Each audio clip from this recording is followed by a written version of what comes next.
So this question has been asked in GATE examination 2020. The statement of the question is, as shown in the figure, an ideal gas is confined to a chamber A, okay, of an insulated container with vacuum in chamber B. When the plug in the wall separating the chambers A and B is removed, the gas fills both the chambers. Which one of the following statement is true? So it should be clear from the statement of the question that this is an example of a free expansion. Okay, how it's the free expansion? So the necessary conditions for the free expansions are, so here we are given a chamber which is divided into two parts. Okay, so here one of the part it is vacuum. So here we are having vacuum, and here we are having an ideal gas. Here ideal gas molecules, they are confined to this one of the part of the chamber. And in the statement of the question, it's also given that this entire chamber, this is isolated from the surrounding. Okay, we are having an insulation. You can say this is insulated container. Okay, now the next point that is given in the statement is that when the plug which is there, when you remove the plug, okay, when you open the plug, then gas molecule, they will start moving into the vacuum. Okay, and so that means, in another words, we can say that the gas will be uniformly spread into the entire container. Okay, so we call such type of expansion of the gas into vacuum, okay, and also satisfying the condition that there is no interaction of this system with the surrounding. So here this entire chamber, this is our system, and outside the chamber we are having our surrounding. Okay, so here if we write the equation of the first law of thermodynamics for this expansion, we can write du, this is equal to dq minus dw. Okay, so here dw, this is equal to 0. Okay, it's important to note here that dw here, this dw represents the external work. This is external work because the system, it's having no interaction with the surrounding. So here no external work is done by the system, so that's why dw is 0. And also because of the insulation between the system and surrounding here, so dq, it's also 0. Okay, so therefore this process is adiabatic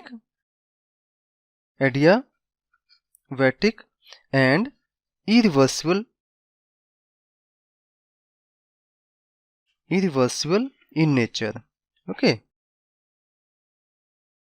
so here, so that means when such type of expansion of the gas, ideal gas, it takes place, so in that case du, which is equal to u final minus u initial, this is equal to 0. So that means the final internal energy of the gas, this is equal to initial internal energy of the gas. And since the gas that is given to be ideal gas, okay, so this implies that dt, this is equal to T final minus T initial, and this is equal to 0. So therefore the final temperature of the gas, that is Tf, which is equal to initial temperature of the gas. Okay, so therefore the A is the correct option here. The temperature of the gas remains unchanged here. In the second option, it's wrong because it's given internal energy of the gas, it decreases, but this is not true. As we have seen here, the internal energy change of the gas is 0 here in this case, and the temperature of the gas decreases as it expands to fill the space in the chamber B. This is also incorrect. Okay, the D is internal energy of the gas increases as its atoms have more space to move around. No, this is also wrong.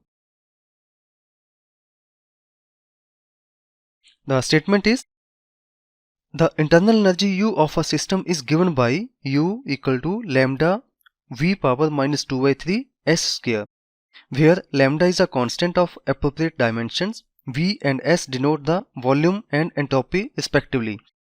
then which one of the following gives the correct equation of state of the system? So here the trick is that when you encounter such type of problems, immediately you go for the thermodynamic potential. Okay, so here because internal energy is given to us in terms of various system parameters, so here we will write expression for the corresponding thermodynamic potential, which is internal energy here. So from thermodynamics we know that du, a slight change in internal energy, this is equal to TdS minus P dV. Let's call this as equation number 1. So from this equation here we can find expression for the temperature T. This is equal to, you know, keep volume constant here. Okay, so then T will become its change in internal energy with respect to change in entropy and keep volume constant. Okay, so here the expression for the internal energy, it's given to us U. Let's write it here. U, this is equal to lambda S square B power minus 2 by 3. B power minus 2 by 3. It's given to us. Okay, so by making use of this equation and the expression for the temperature that we obtained from equation 1 be obtained after differentiation, this is equal to 2 lambda S B power minus 2 by 3. Let's call this as equation 2. Now similarly we can obtain the expression for the pressure. Now we will keep the entropy constant here, so the pressure will become, pressure we can write with negative sign minus du by dv, keep entropy constant, and after differentiation this will result in 2 by 3 lambda S square and then V power minus 5 by 3, because now we are performing differentiation with respect to volume. Okay, let's call this as equation 3. Okay, now divide equation 3 by 2. Okay, because if we just take a look at the options that are given to us, we are having these two variables. One of them is appearing in the numerator and another one is appearing in the denominator. So let's divide these two equations. Okay, so let's divide equation 3 by equation 2. So then we will obtain P by T. This is equal to expression for the pressure in the numerator 2 by 3. This expression lambda S square B power minus 5 by 3 and then divided by temperature, which is equal to 2 lambda S B power minus 2 by 3, and this after cutting the common terms in the both numerator as well as in the denominator, we obtained 1 by 3 S B power minus 1, and this means we can rewrite this equation as PV upon TS. This is equal to 1 by 3, which is a constant. So here we can again modify this expression by replacing S with the help of equation 2. So from equation 2 here we obtained S is equal to, we can rewrite S, this is equal to T by 2 lambda. So we are rearranging this equation again and multiply by V power 2 by 3. Okay, and then substitute this value of S here in this equation. Okay, here bring this value S here, and then after substituting this value we will obtain PV divided by T and then substitute value of S here. So this is equal to 2 lambda divided by T B power 2 by 3. Okay, and this is equal to 1 by 3. So after minor arrangements we obtained P b power, so here we are having v in the numerator and v power 2 by 3 in the denominator. So 1 minus 2 by 3, that will give us b power 1 by 3, and in the denominator we will have t square, and then this is equal to 1 divided by 6 lambda, which is equal to a constant quantity. So therefore this is our final result. So this matches with option A. So therefore option A is correct.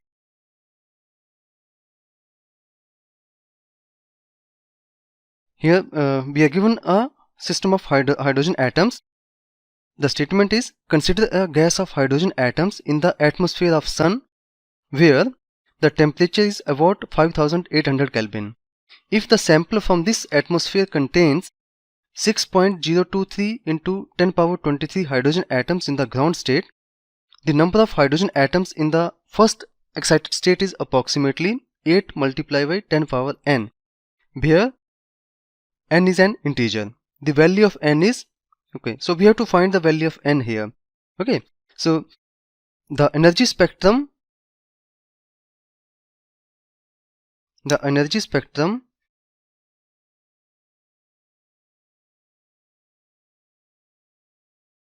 in hydrogen atom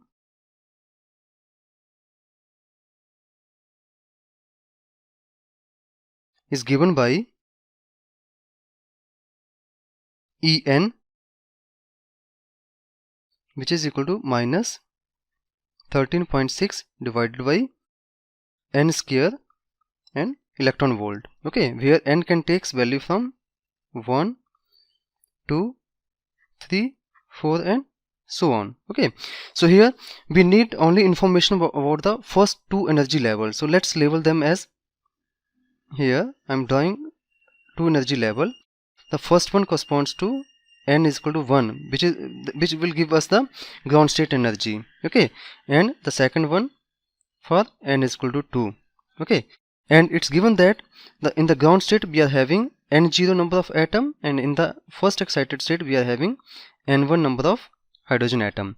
And let's say the energy of the ground state, we denote it by E1, that corresponds to n is equal to 1. Okay, and for the first excited state, if we call the energy as E2, corresponding to n is equal to 2. Okay, so from this expression, let's call this as equation 1.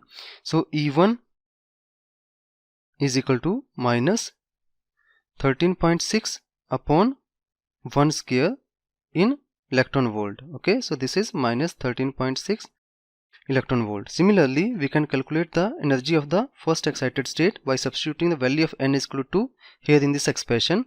So this is minus 13.6 divided by 2 square electron volt, and this comes out to be minus 3.4 electron volt. Okay, and then after that we have to take the difference between these two energy levels. Okay, so we need this information further.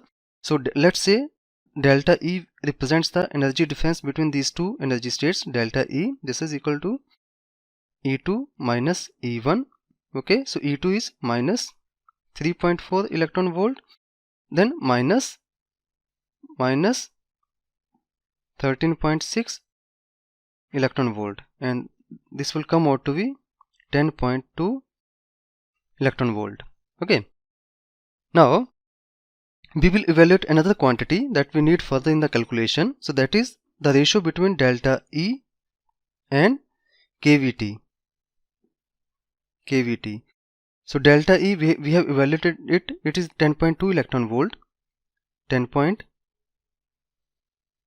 electron volt, and kV, the value of the Boltzmann constant, it's also given in electron volt, and this is 8.617 into 10 power minus 5 electron volt, and then multiply by the temperature, which is 5800 Kelvin. It's also given in the statement of the problem, 5800. Okay, so when you solve it, after solving, this number comes out to be equal to 20.41. So this is unitless because we are dividing the energy with the energy. Okay, now according to the Boltzmann distribution, according to Boltzmann distribution,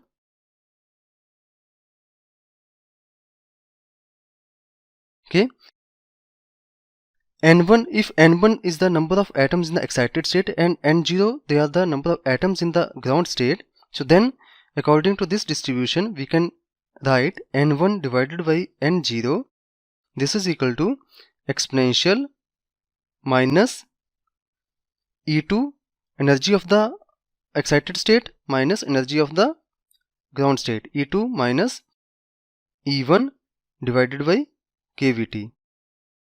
Okay, and this is equal to, because we have already calculated this quantity, so this is equal to exponential, this is delta E by kT. E2 minus E1 is basically, this is delta E. Okay, so exponential minus delta E by kVt. So I'm going to substitute this value directly here in the exponential minus 20.41. okay, and if you evaluate this exponential, this comes out to be equal to 1.37 into 10 raised to power minus 9. Okay, now N0 it's also given to us. Okay, this is the, if a sample from the atmospheric this atmosphere contains 6.023 into 10 power 23 of hydrogen atoms in the ground state, so that means this is the N0 value, it's already given to us.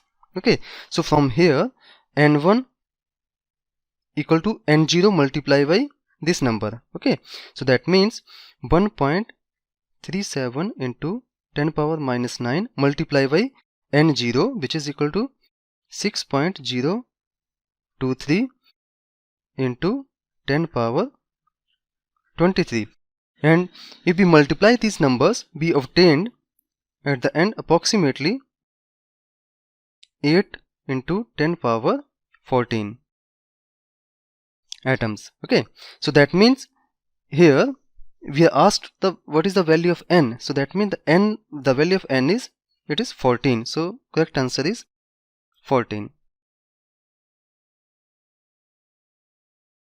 So let's continue with the next question. So this is basically from Maxwell-Boltzmann velocity distribution.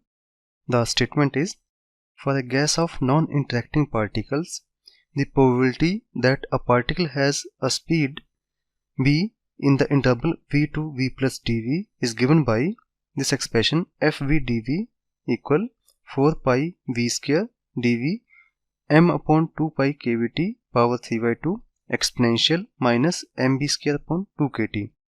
If E is the energy of a particle, then the maximum in the corresponding energy distribution in units of E by kt occurs at, so we have to find out the value of E by kVt corresponding to given conditions here. Okay, so let's try to understand the statement of the problem. So we are given the probability that particle has a speed from v to v plus dv. So this probability is given by, so d nv upon n. This is basically given to us. So this quantity gives us the probability that the particle can have speed from in the interval v to v plus dv, and this is given as fv dv equal 4 pi v square m upon 2 pi kVt power 3 by 2 exponential minus m v square upon 2 kt dv. Let me call this equation as equation number 1. Okay, now this distribution function can be further transformed in terms of energy, so that the probability that particle can have energy in the range E to E plus dE. So actually we want to transform this distribution function in terms of energy, okay, in the range E to E plus dE. So how we are going to do it? So we will follow the approach as below. Okay, so here we will replace the kinetic energy of the particle E. This is equal to 1 by 2 m v square. Okay, so from here we can write v square is equal to 2 e by m. Okay, we are simply rearranging the equation, or v equal to 2e by m and then its power 1 by 2. Okay, this is our equation number 2. So from here we can determine a small change in velocity, and that will correlate with the small change in energy E, the kinetic energy. Okay, so from equation 2 what I can do is I can find dV. So we will keep the constant terms outside. So constant terms are 2 by m power 1 by 2, then e power 1 by 2 its derivative, so that will be a factor of 1 by 2 e power minus 1 by 2 and then dE. Okay, so one should note from this expression that when we are having the velocity interval v2 v plus dV, okay, then the corresponding distribution function is given by fv dV, and this is equal to, as we have written, dnv upon n. And when we transform this distribution function in terms of energy in the range E to E plus dE, the corresponding distribution function will be represented by Fe dE, and this is equal to the probability dn. Now instead of V we will have E. Okay, dne by E. So both these two distributions, they will represent the same number of particles as the number of particles that we are having in the velocity distribution from V to V plus dV. The same number of particles will be there in the energy distribution from E to E plus dE. Okay, so this implies that dnv by n is going to be equal to dne upon n. Okay, or I can write dne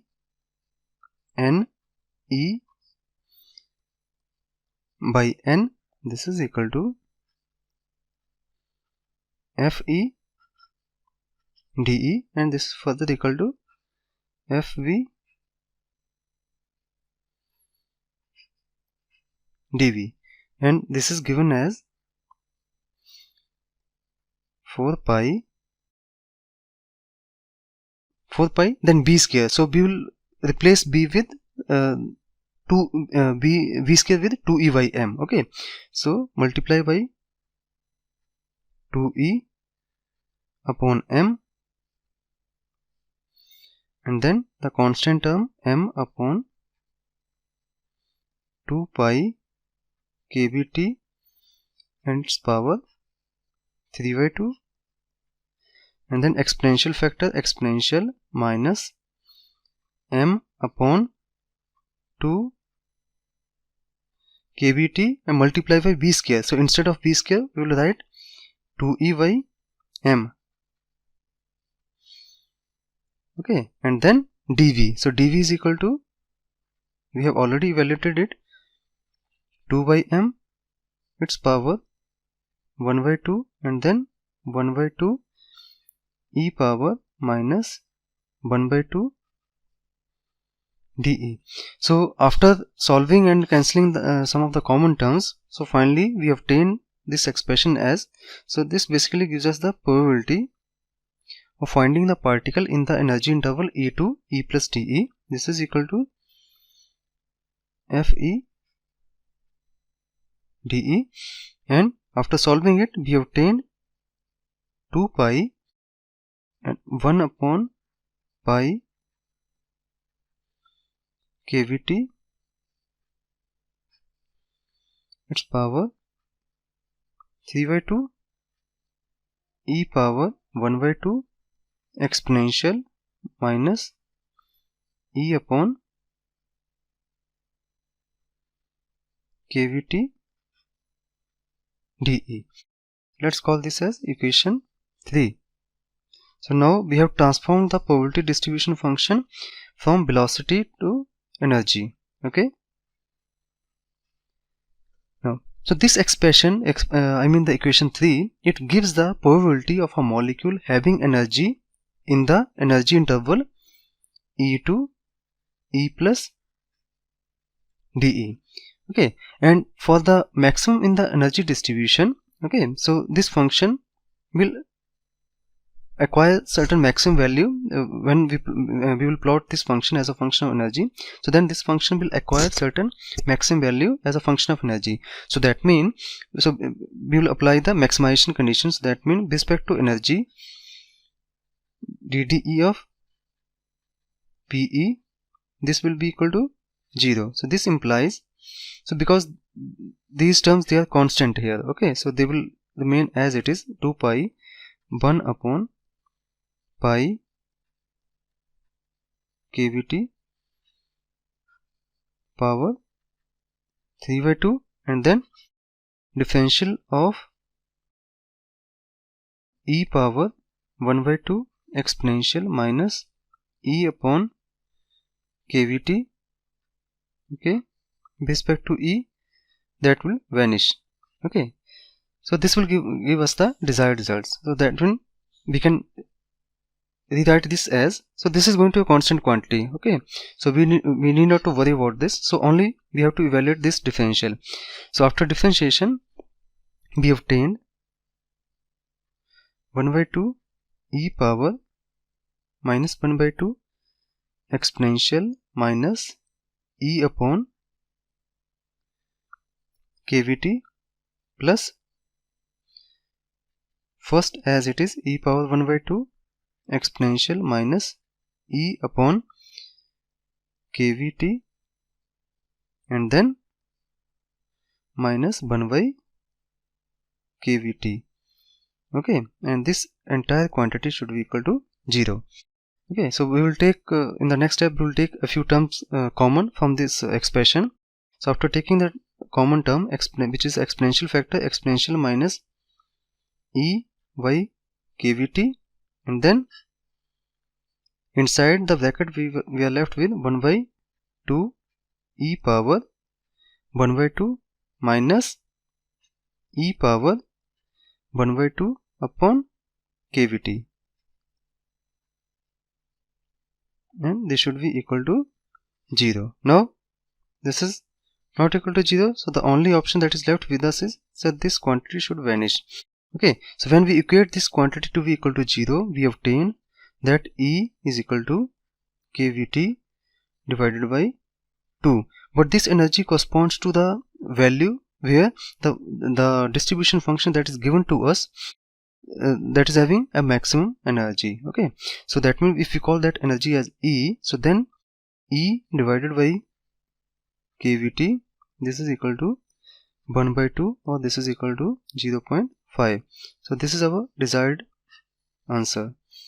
Okay, so here let me go back to the slide again. So here this E by kVt, it occurs at a value of 0.5. So that is our answer. The statement of the question is, the Planck's energy density distribution is given by this expression. At long wavelengths, the energy density of photons in thermal equilibrium with the cavity at temperature T varies as T power alpha, where alpha is how much. So we have to find the value of alpha. So let's rewrite the given energy distribution function. U omega, this is equal to h cut omega cube upon pi square c cube exponential h cut omega upon kVt minus 1.